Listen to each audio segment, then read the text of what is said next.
باتیں کی، ایک دو مرتبہ بہکانے کا جھوٹی قسم کھا لی، بس پھر کیا تھا فوراً کا بن گیا، اب تم میری ہوشیاری کی داد دو گیا نہیں۔ بیوی بھی مکاری اور دھوکہ بازی کو عقل مند سے کہنے لگی۔ بیوی بولی واقعی آج تو میں تمہاری ذہانت اور سمجھداری کا لوہا مان گئی اور تمہاری صلاحیت اور قابلیت کی داد دیتی ہوں۔ خیر سے بیوی سے کہا کہ لو اس اپنے پاس محفوظ رکھ لو، اب ذرا دیکھتے ہیں کوئی اچھی گاڑی سامنے آئے گی تو خرید لیں گے۔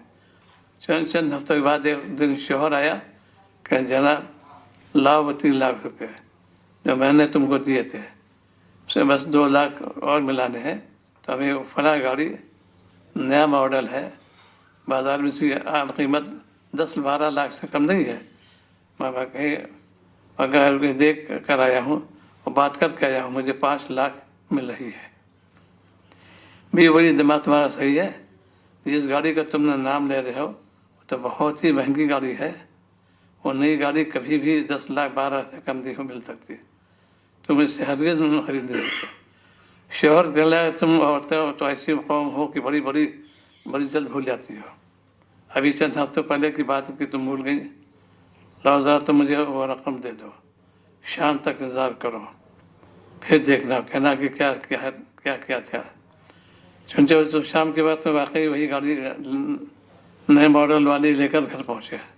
پھر شوہر کی بیوی کی باتیں ہوئی، اب تو صاحب سارے گھر والے بیوی بچے پھولے نہ سما، اور بیوی ہر طرف اپنے شوہر کے کمالات اور ہوشیاری، عقل مندی اور ذہانت فطانت کے گیت گاتی پھرتی تھی۔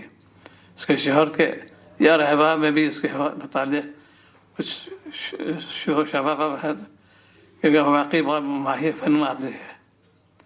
مکاری دھوکہ بازی بالآخر ایک دن تباہی بربادی بن گئی۔ بہرحال خوب مزے میں شوہر اپنی بیوی بچوں کے لے کر ہر طرف گھومتا پھرتا تھا۔ چند دن بعد رات میں باہر سے کسی نے گھر کا دروازہ کھٹکھٹایا، جب اس نے دروازہ کھولا تو پتہ چلا کہ باہر پولیس کھڑی ہے۔ اب پورے ثبوت ساتھ وہ پولیس آ کر کہنے لگی تمہارے گھر کے اندر گیراج میں فلاں قسم کی گاڑی ہے، اس کا نمبر پلیٹ ہے، یہ دہلی کی گاڑی ہے، فلاں تاریخ میں فلاں جگہ سے تم نے اس کو چوری کیا ہے اور ہمارے پاس پورا ریکارڈ موجود ہے۔ میرا پولیس نے شخص سے کہا کہ تو تمہاری گرفتاری کے وارنٹ ہے اور گاڑی چابی دو چلو۔ وہ 1000 باتیں کرے، اس طرح کی پولیس کو سمجھائے، مگر وہ بالکل کسی قیمت پر سننے تیار ہی نہیں ہوئی۔ بالآخر گاڑی بھی لی گئی اور جناب ہوشیار ذہین حسین سمجھدار شوہر صاحب کو جیل کے اندر بند کر دیا گیا۔ اب وہ درد و تکلیف سے نکلی ہوئی مظلوم کی آہ جو گاڑی خرید و فروخت میں دھوکہ کی وجہ سے نکلی تھی، بالآخر نرم دکھائی۔ صاحب ذرا غور تو کو، جو دھوکہ دے گا حرام کما کر لایا تھا، کیسے ممکن ہو سکتا ہے کہ اس میں کچھ خیر برکت ہو؟ اس میں تو تباہی تو بربادی ضروری ہے۔ آج ہمارے کتنے بھائی ہیں اپنی زندگی کی مشن بس اس کو بنانے میں ہے، مال کے آئے خواہ کیسے ہو، مال آنا چاہیے، حلال یا حرام وہ آگے نہیں سوچتے کہ آخر گھر میں جب یہ حرام مال آئے گا تو اپنے سارے نحوست والے سمراج بھی ساتھ لے کر آئے گا، جس کا انجام یہ ہوگا ابھی وہ اسے اپنا مقاصد اور کام میں استعمال کرنے چلیں گے تو اللہ تعالیٰ ان کو بری طرح مصائب اور پریشان داخل کر دیں گے۔ اللہ، حرام خوری کی تباہی اور بربادی وہی آسمانی فیصلہ ہے۔ خبردار خبردار خبردار، 3 مرتبہ فرمایا۔ نبی اکرم صلی اللہ علیہ وسلم کو باتوں کے سرسری طور پر ہرگز نہ لینا، یہ وہی آسمانی ہے جو بالکل سچ اور برحق ہے۔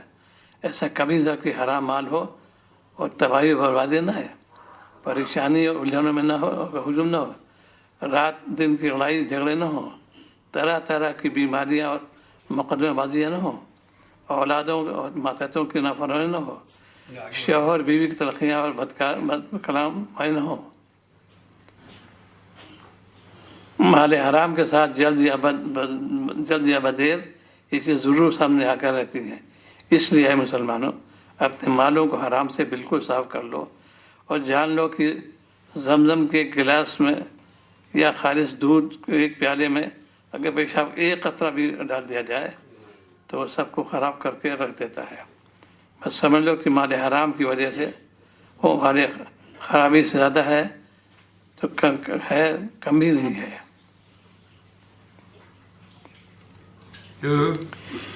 چھوٹے چھوٹے عنوان قائم کیے، بہت پیارے عنوان ہیں. یہ بے وقوفی کو عقل مندی سمجھنا کیسا عقلوں کی مسوم ہے، عقل مس ہو گئی ان کی.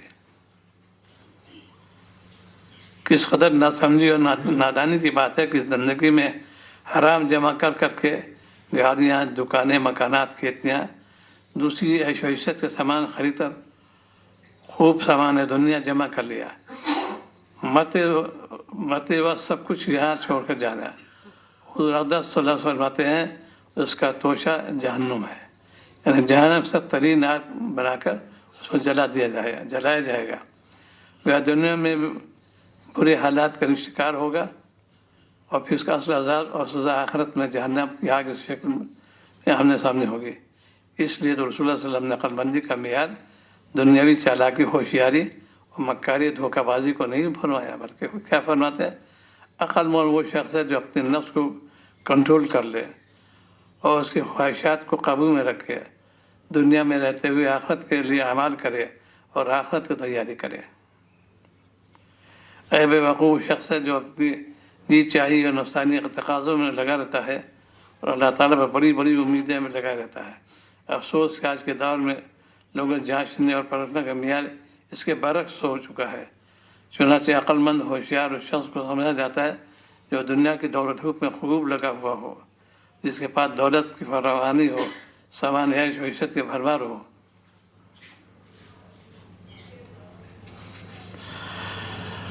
اور جس شخص کو فکر آخرت دنیا کے جھمیلوں سے دور رکھ کر آخرت کا مشغول رکھا ہوا ہے، اسے معمولی اور بے حیثیت اور بہت سے لوگ تو بے وقوف سمجھتے ہیں. یہ در حقیقت عقلوں کا مسخ ہے جس کا آج کل خوب مشاہدہ ہو رہا ہے. اگرچہ چہروں کا مسخ ہونا تو حضور صلی اللہ علیہ وسلم کی دعا کی برکت سے اٹھا لیا گیا ہے، مگر مسخ قلوب، دلوں کا مسخ ہونا باقی ہے.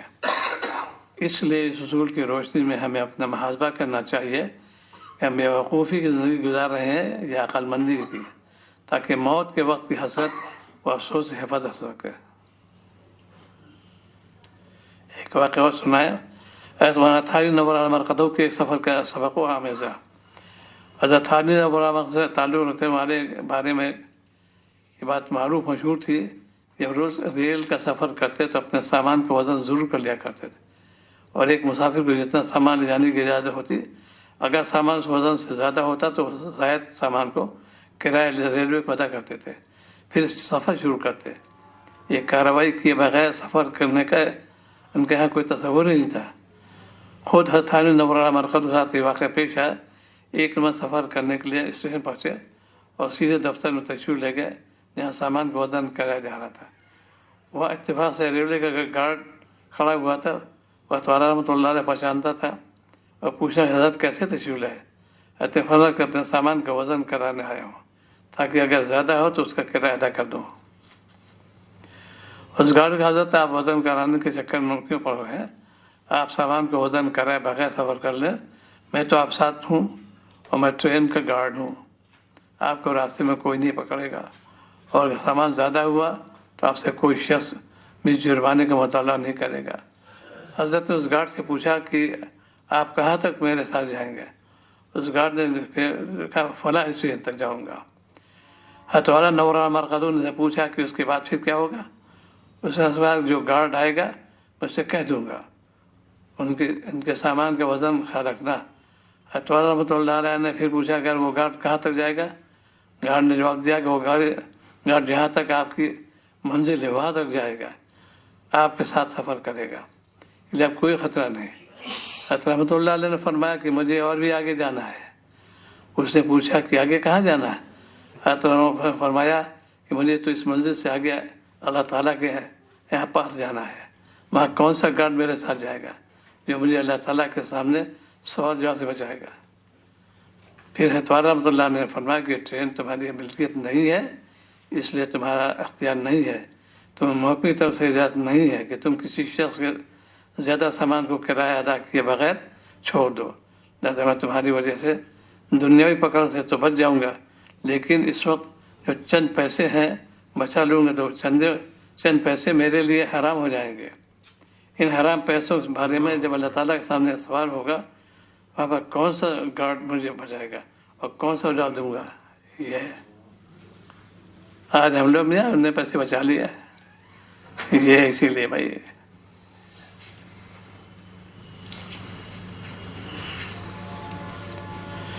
یہ باتیں سن کر اس گارڈ کی آنکھیں کھل گئی، اور پھر حضرت اللہ علیہ سامان وزن کرنے کے لیے اس کے پیسے ادا کرنے کا اپنے سفر میں روانہ ہو گئے۔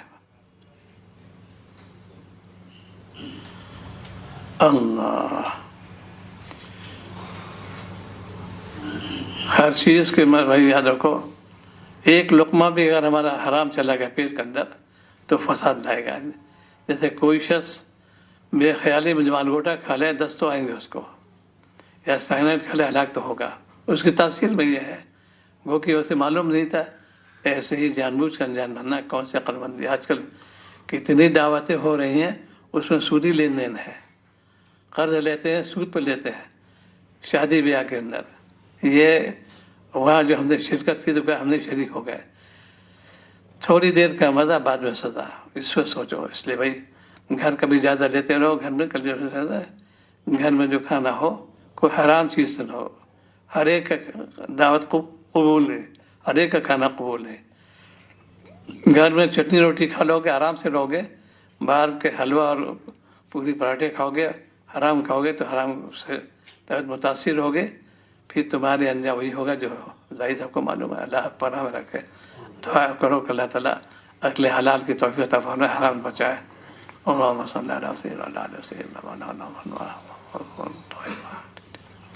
اللهم اني ظلمت نفسي ظلما كثيرا لا يغفر بعد واغفر لي واغفر سيدنا محمد وسلم علينا نصر وعيش مصطفى الصام لا حول ولا قوة إلا بالله مجيب ويا مجيب ويا مجيب